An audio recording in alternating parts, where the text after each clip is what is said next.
सर्व कामे अक्षरशः ठप्प झाली होती।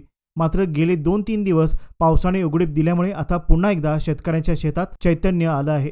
विशेषतः वाई, जावळी, महाबळेश्वर आणि पाचगणी परिसरात स्ट्रॉबेरीच्या मदर प्लांट लागवडीसाठी पूर्व मशागत आता अंतिम टप्प्यात पोहोचली आहे। या भागात देशातील सर्वाधिक स्ट्रॉबेरीचे उत्पादन घेतले जाते, त्यामुळे येथे घेतल्या जाणाऱ्या मदर प्लांटची लागवड ही पुढील उत्पादनाचा दर्जा ठरवणारी मानली जाते। सध्या शेतात बेड आणि वाफे तयार करण्याची कामे झपाट्याने सुरू असून संपूर्ण परिसरात स्ट्रॉबेरी शेतकरी आपापल्या शेतात शेवटच्या टप्प्यातील तयारी करताना दिसत आहेत। तर पुढील काही दिवसात स्ट्रॉबेरीच्या मदर प्लांट लागवडीला सुरुवात होणार असून संपूर्ण पाचगणी, महाबळेश्वर परिसर पुन्हा एकदा स्ट्रॉबेरीच्या लालसर गंधाने दरवळणार आहे। या मागच्या महिन्यापासून पावसाचा प्रचंड पाऊस असल्यामुळे आमचे रोप प्रदेशातून आलेत, पण महिनाभर पाऊस असल्यामुळे सगळे कामं सगळे खोळंबलेत।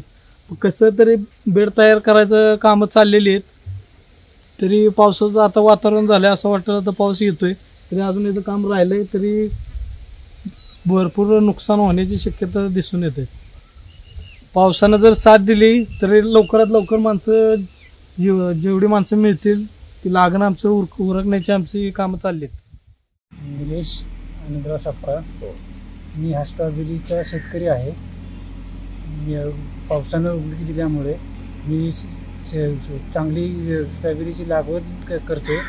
लागवणीला चांगले घात आहे, त्यामुळे व्यवस्थित लागवण होईल, त्याच्यातून रोपं आलेली आहेत ती लवकरात लवकर लागवण करून घेत आहे।